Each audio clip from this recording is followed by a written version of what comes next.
I want to tell you a story about the fox and the mice. Once upon a time, there were a family of mice who had everything they ever wanted. The tall grass, the river water, but there was a problem. Every morning, Mr. Fox would come down to the water. He'd take a drink of water for himself and then take water back to his wife. And he would chase the mice all over the field. Now, they weren't very happy with this, so they had a meeting. And the chief mouse said, "What can we do to trick Mr. Fox?" They all said. Then one of them said, "I've heard that if you shout yellow behind the ears, Mr. Fox will laugh." That's a good idea, said the chief mouse. So next morning they all hid amongst the grass, and Mr. Fox came down and he looked and he could see no mice. He went to the water and he took a big drink of water, and then he turned round, and everybody with me, everybody here, let's shout, "Yellow behind the ears!" All the water came out. Ladies and gentlemen, that is one type of story.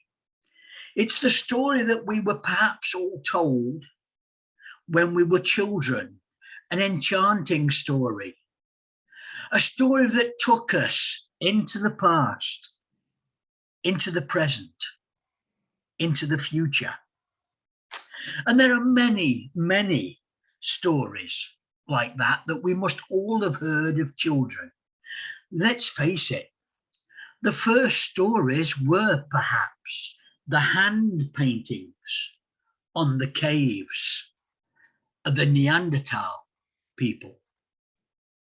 And then stories were perhaps passed down by word of mouth. And then stories were printed. And now stories are told by robots on Facebook and YouTube and LinkedIn. Stories have connected us always with our past and with the future. But as I say, there are many types of stories.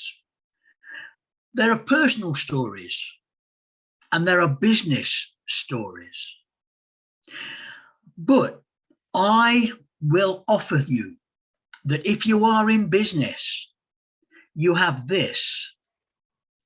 You have your audible business card. If you go to a business meeting of accountants, solicitors, you have a business card, a proper business card with words on. You have a banner with words on. And then the next week, you go to tradesmen, plumbers, plasterers. You hand over a card with the same words. You roll up a banner with the same words. But with this, your audible business card, you can change the way you talk to the solicitors and the lawyers as you do to the plasterers and the plumbers. And I believe that the words you say to each, though different, could have the same effect. Now, the other type of stories, of course, are personal stories. And I want to ask you all to raise your hands if you know how your mother and father met. Do you know how your mother and father met? Now, I can only see 6 hands on here, so you'll have to bear with me. I'll take it that those of you who know how your mother and father met know your story from before you were born. Now, those that don't know how their mother and father met, if it's still possible, ask them.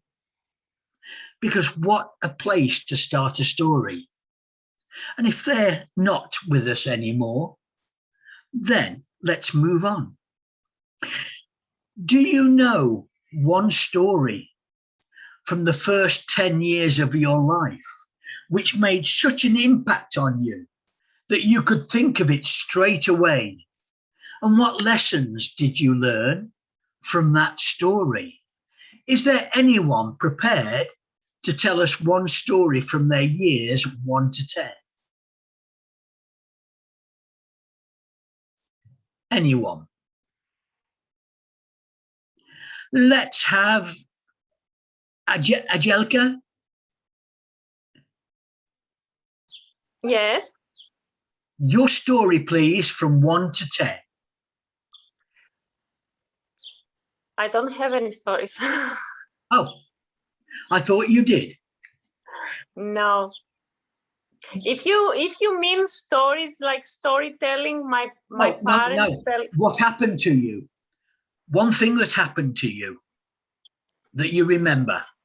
Ah, okay. Yes, I have many kind of stories. Yeah. Can you tell us one? Well, one of my favorite is I believe at the age of around 5 to 6 or 5 to 7 anyway, and I was with my other 3 cousins that were about the same age with me. And in Greece, our grandparents had before Easter, if I remember right, they had a custom. Yes. They were boiling an egg and they were hanging it on a string. And us, the children, were trying to eat that egg without touching it. So it was very, very funny. And of course, we were trying to cheat and cut the egg with our hands. Wonderful. Thank you. Thank you. And ladies and gentlemen, that is what I want to encourage you to do, is just think back, start journaling stories from 1 to 10. Now, I believe that teenage years are very important. So 11 to 15, 16 to 20, 21 to 30, 31 to 40, 41 to wherever, however old you are now. Think of those stories and think of the lessons that those stories taught you. And if you do that, that is your story. And at the end of it, that could even be your book.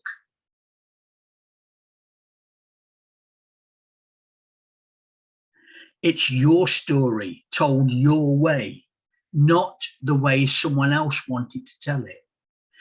Now, I know from networking that the most important stories are often the stories of pain and trauma. If I could tell you a couple of stories. At 8, my father was made redundant from work. And one day I came home from school, he'd sold our beds. And he'd put straw on the beds for us to sleep on. And we slept on them for 6 months until he found a new job and could buy beds again. Now, do you think that's a story that you will remember? Well, you see, that's good because it's not my story. That story was told to me 14 years ago by a lady called Helena Wyman Lester, who lives in Rugby in England. She works in health and safety.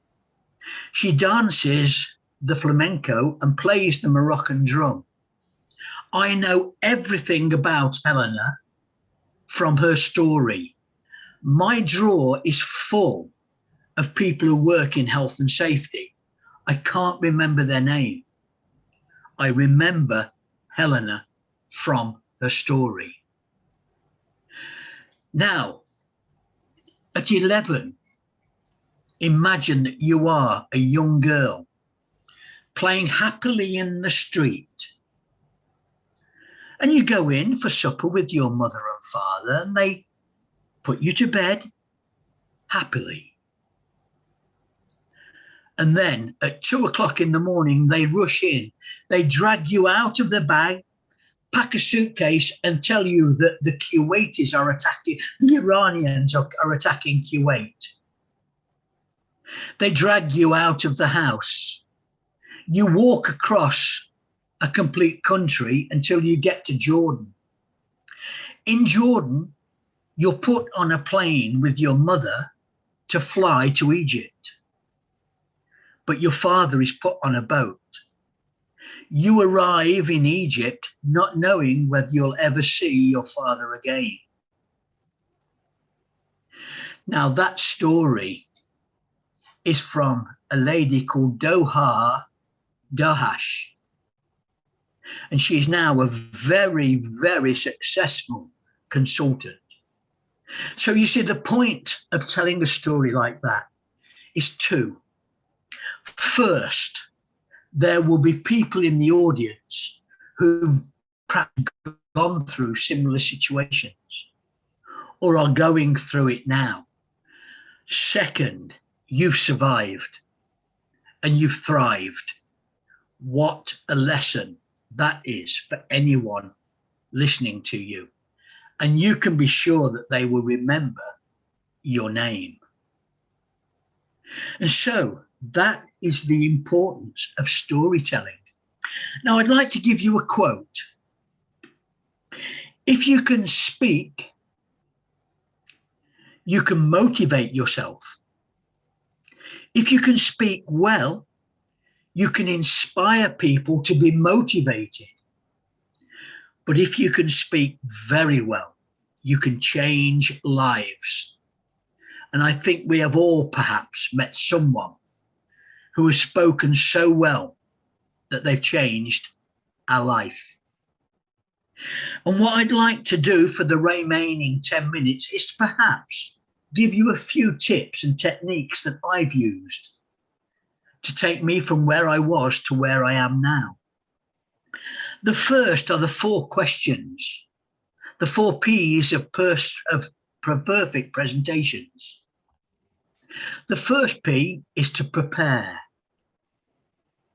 Now, I've prepared this presentation for about 3 days. The second P is to practice. And the last stumble I made perhaps shows that I haven't practiced enough. But practice. Practice until you can give a presentation.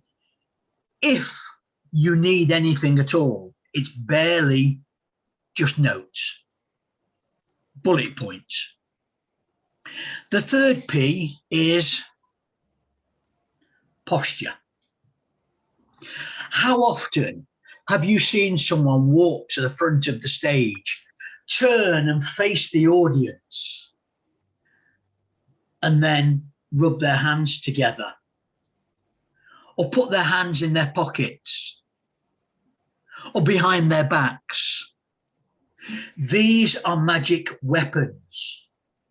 You can take someone from where they are now to where you want them to be, all with your hands. But the fourth P is to prepare, to practice, to get the posture right, and then perform. All the world is a stage, and all the people are merely players. They have their exits and their entrances, and they've all done their 4 Ps. If you've ever been on the stage, you have prepared. You have practiced. You have prepared and practiced so much, your posture is exactly the posture of the person you are meant to represent. And then you have performed your heart out, because it's all about entertainment. Even if you're in business, it's about entertaining and educating those people in front of you. But to be a good presenter, you have to have clarity. And there are 5 questions I ask every one of my pupils to ask themselves when they watch or give a presentation. The first question is, who is he or she? In this case, who is he? Who is that man on the other side of the screen on the stage?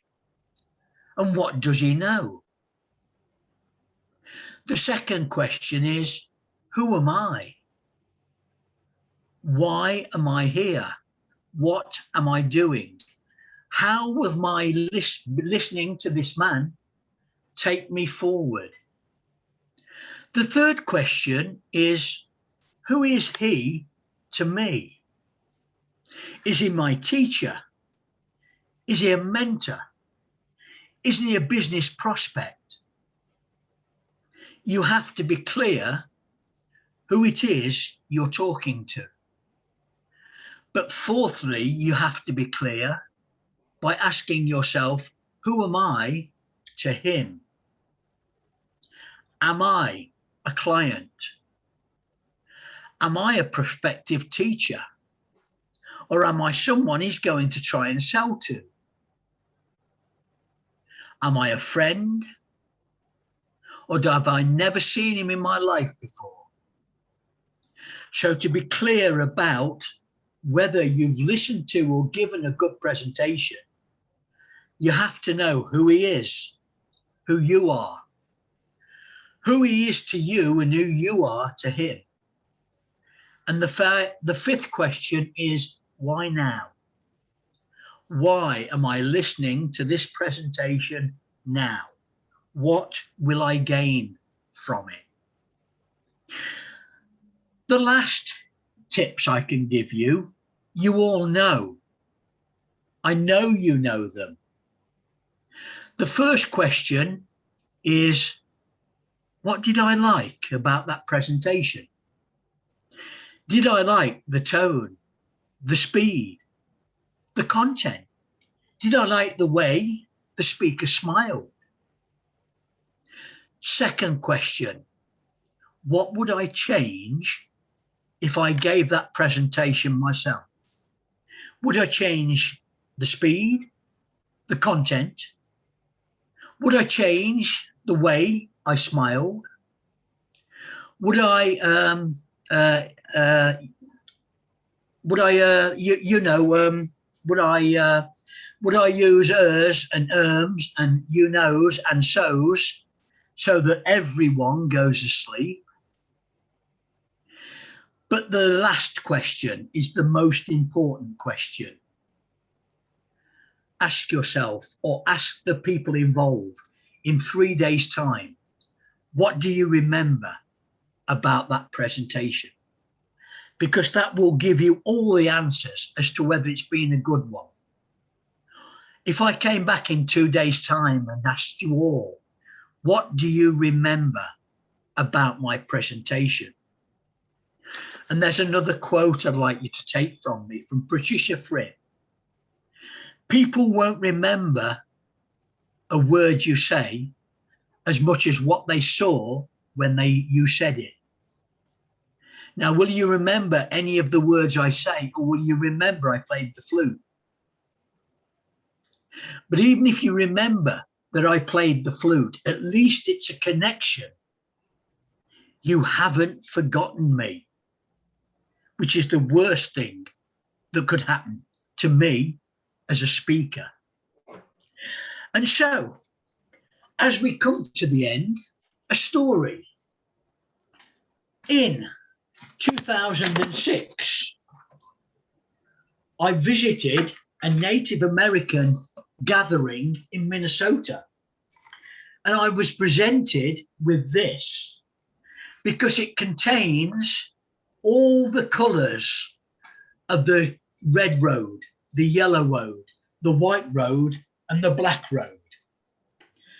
And this section here contained a symbol for all the 12 tribes of the Lakota people.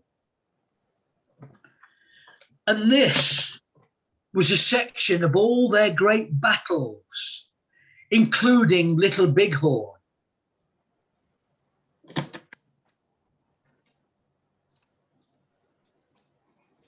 And in fact, ladies and gentlemen, that's a complete lie. I did go to sit with the Lakota people, but they didn't give me that rug. I bought it from a charity shop. You have to beware of storytellers. Sometimes we tell a story.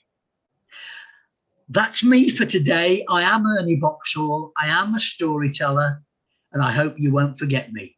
Thank you.